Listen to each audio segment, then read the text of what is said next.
হাসছে গোপাল, হাসছে গোপাল। যুগের পরে যুগ কেটে যায়, মানুষ তাকে ভোলে না। যুগের পরে যুগ কেটে যায়, মানুষ তাকে ভোলে না। চলে না রে, চলে না রে, চলে না রে, চলে না, চলে না রে, চলে না রে, তাকে ছাড়া চলে না। কে সে? পরিচয় কি তার? হাসির রাজা, জ্ঞানের রাজা, রসিক রাজা গোপাল ভাঁড়। হাসির রাজা, জ্ঞানের রাজা, রসিক রাজা গোপাল ভাঁড়। একদিন সকাল সকাল মন্ত্রিণীগিন্নি তার গুরুদেবের জন্য ফল কাটছিলেন। হঠাৎ মন্ত্রীমশাই এসে গিন্নিকে বলি খুব যে ফল কাটার ঘটা দেখছি, তা এত সব আয়োজন কার জন্য? নিশ্চয়ই তোমার ওই গুরুদেবের জন্য। এদিকে মন্ত্রিণীগিন্নির গুরুদেবও চলে আসে, আর এসে দেখতে পায় তাকে নিয়েই কথা হচ্ছিল, তাই একটু লুকিয়ে সবটাই শোনে। মন্ত্রিণীগিন্নি বলল, ছি ছি, এমন করে বলতে আছে নাকি? গুরু হলেন স্বয়ং ব্রহ্মদেব। মন্ত্রীমশাই বলল, ব্রহ্ম না ছাই? যেদিন থেকে আমার সংসারে পা রেখেছেন সেদিন থেকে ব্রহ্মা আগুন হয়ে আমার সংসারে জ্বালিয়ে পুড়িয়ে একেবারে খাক করে দিল। মন্ত্রিণীগিন্নি বলল, এই শোনো, শাস্ত্রে বলে মন দিয়ে গুরু সেবা করলে না, গুরুর আশীর্বাদে মানুষ রাজা উজির হয়ে যায়। মন্ত্রীমশাই বলল, রাজা উজির হব কি না জানি না, কিন্তু এমন চলতে থাকলে কদিনেই যে ফকির হয়ে যাব সেটা আমি বেশ বুঝতে পারছি। তাই যেমন করেই হোক গুরুদেবকে ভাগাও, না হলে আমি একদিন রাস্তার পথটা ঠিক দেখিয়ে দেব, এই বলে দিলাম। এই বলে মন্ত্রীমশাই সেখান থেকে চলে গেল। কিছুক্ষণ পর গুরুদেব মন্ত্রীমশাইয়ের ঘরে আসে, তারপর ভোগ খেয়ে বিছানায় বসে আর বলে, আজ আমি চলে যাব। মন্ত্রিণীগিন্নি বলল, চলে যাবেন মানে? এই তো গতকাল বললেন আর কটা দিন থাকবেন। গুরুদেব বলল, হ্যাঁ বলেছিলাম বটে, তবে আমি ভেবে দেখলাম আমি গৃহত্যাগী সন্ন্যাসী, বেশি দিন সংসারের মধ্যে থেকে কেমন মায়ায় আবদ্ধ হয়ে পড়েছি। তারপর গুরুদেব মনে মনে ভাবতে থাকলো, নিজের কানে যা শুনলাম তাতে আর বেশি দিন থাকলে তোর স্বামীর কাছে ঘাড় ধাক্কা খেতে হবে। গুরুদেব বলল, না রে মা, একবার যখন মনস্থির করেই ফেলেছি তখন আমায় যেতে দে। মন্ত্রিণীগিন্নি বলল, মনস্থির যখন করেই ফেলেছেন তখন আপনাকে আটকানোর ক্ষমতা আমার নেই গুরুদেব, তবে যাবার আগে আশীর্বাদ করে যান যাতে আমার স্বামীর ধর্মের মতই হয়। গুরুদেব বলল, হবে রে মা, হবে, ঈশ্বরের আশীর্বাদ সব ঠিক হয়ে যাবে। মন্ত্রিণীগিন্নি গুরুদেবের পা ছুঁয়ে প্রণাম করে পায়ের ধুলো আঁচলে বেঁধে নিল। গুরুদেব বলল, এ কি রে মা, কি করছিস? মন্ত্রিণীগিন্নি বলল, এই আঁচলে করে আপনার একটু পায়ের ধুলো মুড়ে নিলাম বাবা, আমার স্বামী এলে তার মাথায় ছুঁয়ে দেব। গুরুদেব তখন একটা সোনার মোহর দিয়ে বলল, এটা রাখ, তবে খরচ করে নষ্ট করিস না, লক্ষ্মীর ছাপিতে রেখে দিস, দিনে দিনে তোর সংসারের শ্রীবৃদ্ধি ঘটবে। তারপর গুরুদেবের সেখান থেকে চলে গেল। একটু পরে মন্ত্রীমশাই বাড়িতে আসে আর গিন্নিকে ডাকে, গিন্নি, ও গিন্নি, কোথায় গেলে গো? মন্ত্রিণীগিন্নি বাইরে তো আসলো, কিন্তু মুখ ভার করে আসলো। মন্ত্রীমশাই বলল, কি হলো, মুখ ভার কেন? মন্ত্রিণীগিন্নি বলল, ভার না হয়ে কি হবে, হাসি খুশি হবে। মন্ত্রীমশাই বলল, হ্যাঁ সেটাই তো জানতে চাইছি, মুখ ভার কেন? মন্ত্রিণীগিন্নি বলল, গুরুদেব চলে গেছেন। মন্ত্রীমশাই খুশি হয়ে বলল, চলে গেছেন? মন্ত্রীগিন্নি বলল, হ্যাঁ, যাওয়ার সময় তিনি আমাকে একটা মোহর দিয়ে বলে গেছেন দিনে দিনে ওই মোহরই আমাদের সংসারে শ্রীবৃদ্ধি ঘটাবে। এই নাও, মাথাটা একটু নিচু করো তো দেখি। মন্ত্রীমশাই বলল, কেন, মাথা নিচু করতে যাব কেন? মন্ত্রীগিন্নি বলল, গুরুদেবের পায়ের ধুলো আঁচলে বেঁধে রেখেছি, মাথায় ছোঁয়ালে তোমার ভালো হবে, আর যদি মাদুলি করে চরণ ধুলি গলায় ঝুলিয়ে রাখতে পারো তাহলে মহারাজ আর গোপালের লাথি ঝাঁটা না খেয়ে মাথা উঁচু করে বাঁচতে পারবে। মন্ত্রীমশাই বলল, আহা আহা গিন্নি, কি কথাই শোনালে তুমি, সোনার মোহর, চরণ ধুলি, মাদুরি, পেয়েছি গিন্নি, পেয়েছি, উপায় পেয়েছি। এই তিনের দৌলতে আমি দুদিনে রাজা উজির হয়ে যাব। গিন্নি, আমি এখন রাজসভায় যাই। এই বলে মন্ত্রী মশাই রাজসভার দিকে আসলো। মহারাজ বলল, আচ্ছা কি ব্যাপার বলো তো, কদিন ধরে মন্ত্রীর দেখা নেই? গোপাল বলল, সে কি আপনি জানেন না মন্ত্রী মশাইয়ের বাড়িতে ওনার স্ত্রীর গুরুদেব এসেছেন, আর তাই নিয়েই তিনি খুব ব্যস্ত। আর এদিকে মন্ত্রী মশাইও রাজসভায় হাজির। মন্ত্রী মশাই বলল, না মহারাজ, আমার গিন্নির গুরুদেব আজই চলে গেছেন, তাই সব কিছু ফেলে একটা কথা বলার জন্য ছুটে ছুটে এলাম এই রাজপ্রাসাদে। মহারাজ বলল, কি কথা মন্ত্রী? মন্ত্রী মশাই বলল, মহারাজ, নিজেকে আজ বড় ছোট মনে হচ্ছে। মহারাজ বলল, কেন কেন? মন্ত্রী মশাই বলল, এতদিন আপনাকে চিনতে পারিনি তাই মহারাজ। মহারাজ বলল, আমাকে চিনতে পারোনি মানে? মন্ত্রী মশাই বলল, মহারাজ, আপনি যে সে মানুষ নন মহারাজ। গোপাল মনে মনে ভাবতে থাকলো, বাবা বাবা, মন্ত্রী মশাই এত ধানাই পানাই করছে কেন? মন্ত্রী মশাই বলল, মহারাজ, গুরুদেব বলে গেছেন আপনি হলেন ঈশ্বরের অবতার। মহারাজ তো অবাক হয়ে বলল, কি? আমি আমি ঈশ্বরের অবতার নাকি? কি যাতা বলছো তুমি মন্ত্রী? মন্ত্রী বলল, যাতা নয় মহারাজ, আর এ তো শুধু আমার মুখের কথা নয়, স্বয়ং গুরুদেবের কথা। একটু পায়ের ধুলো দিন মহারাজ, একটু পায়ের ধুলো দিন।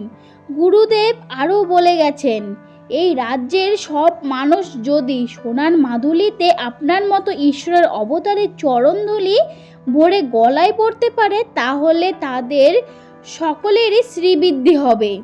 মহারাজ, এটা আমার কথা নয়, গুরুদেবের কথা। গোপাল বলল, কিন্তু এই রাজ্যের অনেক মানুষ সেই নুন আনতে পান্তা ফুরিয়ে যায়, সোনার মাদুলি তারা গড়াবে কি করে? মহারাজ তো মনে মনে বেশ খুশিতেই ভাবছে, কি বলছে মন্ত্রী, রাজ্যের সব প্রজা আমাকে ঈশ্বরের অবতার ভাববে, আমার চরণধুলি গলায় ধারণ করবে। বা বাবা বাবা বাবা, মানুষ থেকে একেবারে ঈশ্বরের অবতার, আহা! ভাবলেই মনের মধ্যে কেমন পরিবর্তন জাগছে। গোপাল বলল, কি হলো মন্ত্রী মশাই বলুন, তারা সব সোনার মাদুলি গড়াবে কি করে? মহারাজ বলল, সোনা?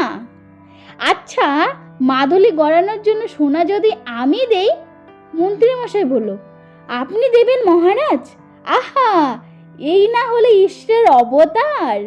ঈশ্বরের মতোর মনের মধ্যে কত দয়া! মহারাজ বলল, মন্ত্রী আমার সঙ্গে এসো। এই বলে মহারাজ মন্ত্রীকে নিজের কক্ষে নিয়ে গেল আর 100টা সোনার মোহর দিল, আর বলল, এই মোহর দিয়েই শ্যাকরাকে দিয়ে অনেক সোনার মাদুলি বানিয়ে নেবে, আর মাদুলি বানানো হলেই তাতে আমার চরণধুলি ভরে প্রত্যেক প্রজাকে দেবে। মন্ত্রী মশাই বলল, ঠিক আছে মহারাজ, তবে 100টা মোহর তো সকলের মাদুলি হবে না। মহারাজ বলল, ও তাহলে কটা লাগবে?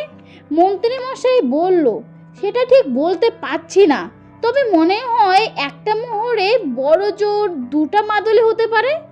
মহারাজ বলল, ঠিক আছে ঠিক আছে, মোহরের কথা চিন্তা করো না, যত লাগবে তত দেব। মন্ত্রী মশাই মনে মনে বলছে, সে তো দেবে নেই মহারাজ, ঈশ্বরের অবতারের সাজার নেশা তোমার মধ্যে ঢুকিয়ে দিয়েছি যে। মহারাজ বলল, বেশ ভালো দেখে সোনার মাদুলি গড়াবে কিন্তু। মন্ত্রী মশাই বলল, আপনি কোনো চিন্তা করবেন না মহারাজ, তাহলে এখন আমি আসি মহারাজ। মহারাজ বলল, হ্যাঁ হ্যাঁ, এসো এসো। তারপর মন্ত্রী মশাই চলে গেল, আর মহারাজ তো বেশ খুশি। আর তখনই রানী আসলো আর বলল, এত কারি কারি মোহর ওই বদমাস মন্ত্রীর হাতে তুলে দিচ্ছ? চি চি চি চি চি চি, এ কি মতিভ্রম হলো আপনার? সামান্য মানুষ কি কখনো ঈশ্বরের অবতার হতে পারে? মহারাজ বলল, কেন কেন কেন হতে পারে না কেন? আরে আমি তো কোনো সাধারণ মানুষ নই, আমি রাজা, মহারাজা। রানী বলল, হ্যাঁ মানছি আপনি রাজা, আর 5টা রাজার মতনই দশে গুণে কামনায় বাসনায় ভরা সামান্য এক রাজা। আর আপনি যদি সত্যি ঈশ্বরের অবতার হতেন তাহলে এই সংসার এই রাজ্য ছেড়ে কবেই হিমালয়ে চলে যেতেন। মহারাজ বলল, আচ্ছা আমি ঈশ্বরের অবতার হলে তোমার গায়ে এত জ্বালা ধরছে কেন বলো তো? ও বুঝতে পেরেছি, হিংসেতে জ্বলে পুড়ে যাচ্ছ, তাই এত কথা বলছো না? রানী বলল, হিংসে? আপনার ভালো কিছু হলে সব থেকে খুশি আমি হব মহারাজ, কিন্তু তবুও আমি খুশি হতে পারছি না। কেন জানেন? কারণ মন্ত্রীর কথায় নেচে নিচকি একটা কল্পনা আপনার। তাই আবারও বলছি, মাথা থেকে ঈশ্বরের অবতার হবার এই ভূত নামান মহারাজ। নিজের পায়ে ধুলো প্রজাদের গলায় পরিয়ে আর পাপ বাড়াবেন না মহারাজ।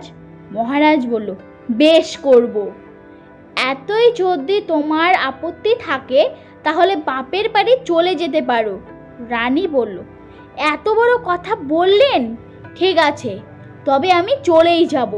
তবে একথা বলে রাখছি, একদিন আপনি ঠিক বুঝতে পারবেন মন্ত্রীর কথায় নেচে কি মারাত্মক ভুলটা আপনি করেছেন। মহারাজ বলল, হ্যাঁ, আজ মেজাজ দেখিয়ে চলে যাচ্ছ তো যাও, কিন্তু এমন একদিন আসবে যেদিন আমাকে ঈশ্বরের অবতার জ্ঞান করে তোমাকেও আমার চরণ ধুলির মাধুলি করে নিজের গলায় ধারণ করতে হবে। এই বলে মহারাজ সেখান থেকে চলে গেল। এদিকে পুটি আর গুলটে মন্ত্রীমশাইয়ের বাড়িতে ফুল নিতে আসে। হঠাৎ দেখতে পায় মন্ত্রীমশাই রাজসভা থেকে বাড়ি ফিরছে। তাই পুটি আর গুলটে মন্ত্রীমশাইয়ের বাড়ির পেছনে লুকিয়ে পড়ে। মন্ত্রীমশাই বাড়িতে এসে গিন্নিকে ডাকে।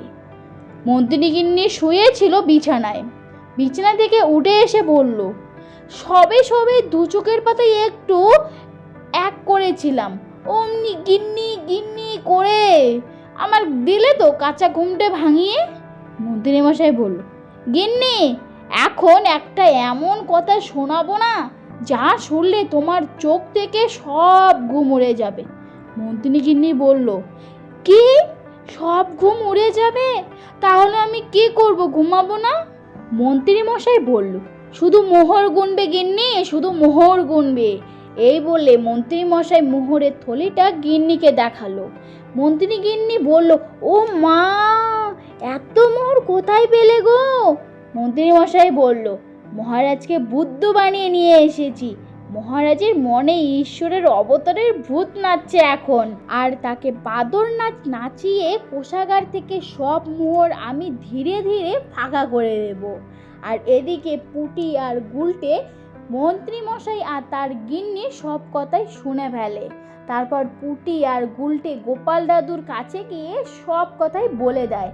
কিছুক্ষণ পরেই মন্ত্রীমশাই শ্যাকরার কাছে আসে, আর গোপালও মন্ত্রীমশাইকে ফলো করে শ্যাকরার বাড়িতে আসে আর লুকিয়ে থাকে।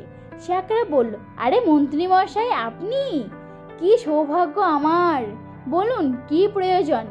মন্ত্রীমশাই বলল, শোনো, দুদিনের মধ্যে তোমাকে 100টা রূপোর মাদুরি তৈরি করে দিতে হবে। শ্যাকরা বলল, দুদিনের মধ্যেই 100টা রূপোর মাদুলি? মন্ত্রীমশাই বলল, হ্যাঁ, 100টা রূপোর মাদুলি। আর শুধু মাদুলি দিয়েই চলবে না, প্রত্যেকটা মাদুলি হবে সোনার জল করা। এমন নিখুঁতভাবে সোনার জল করতে হবে যাতে খালি চোখে দেখলে মাদুলিগুলোকে আসল সোনার বলেই মনে হয়। শ্যাকরা বলল, খুব কঠিন কাজ। মন্ত্রীমশাই বলল, তাই তো তোমার কাছেই আসা। শ্যাকরা বলল, আচ্ছা চেষ্টা করব। মন্ত্রীমশাই বলল, না না না, চেষ্টা করব বললে হবে না, করে তোমায় দিতেই হবে। এই বলে একটা সোনার মোহর শ্যাকরাকে দিয়ে মন্ত্রীমশাই চলে গেল। এদিকে গোপাল তো সবটাই শুনে ফেলল। সেই দিন রাত্রেই গোপাল অন্য আর একজন শ্যাকরার বাড়িতে গেল। শ্যাকরা বলল, কি ব্যাপার গোপাল বাবু, এত রাতে আমার বাড়িতে যে?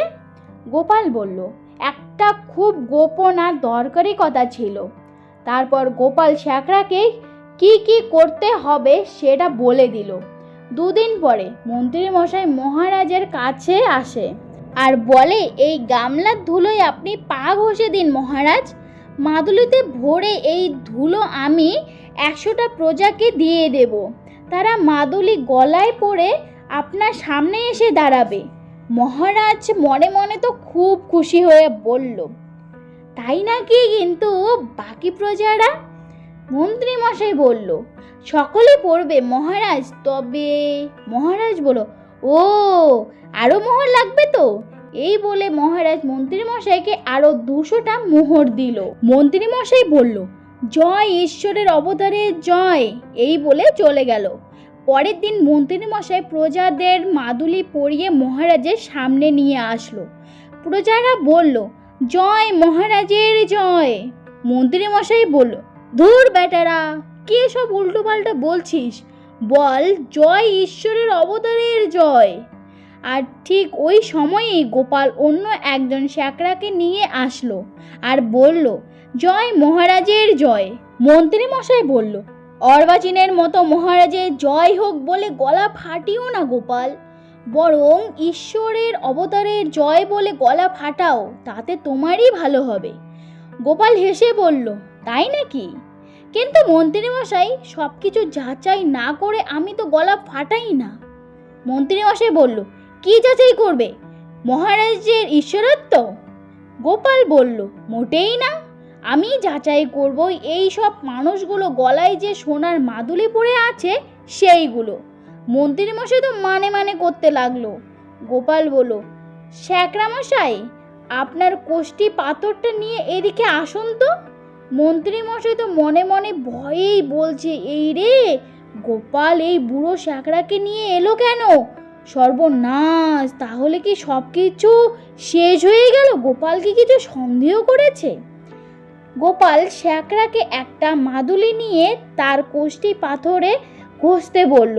আর শ্যাকরা কোষ্ঠী পাথরে মাদুরি ঘষে দেখে মাদুরি সোনার না রূপোর। মহারাজ রেগে বলল, মন্ত্রী, এগিয়ে দেখছি আমি। গোপাল বলল, মন্ত্রী মশাই আর কি বলবেন মহারাজ, তার থেকে বরং আমিই বলছি। মহারাজ, আপনার মাথায় ঈশ্বরের অবতারের ভূত চাপিয়ে কোষাগার থেকে সব মোহর হাতিয়ে নেওয়ার মতলবে ছিলেন আমাদের মন্ত্রী মশাই। চরণধুলি ভরা সোনার মাদুলি ছিল একটা বাহানা মাত্র।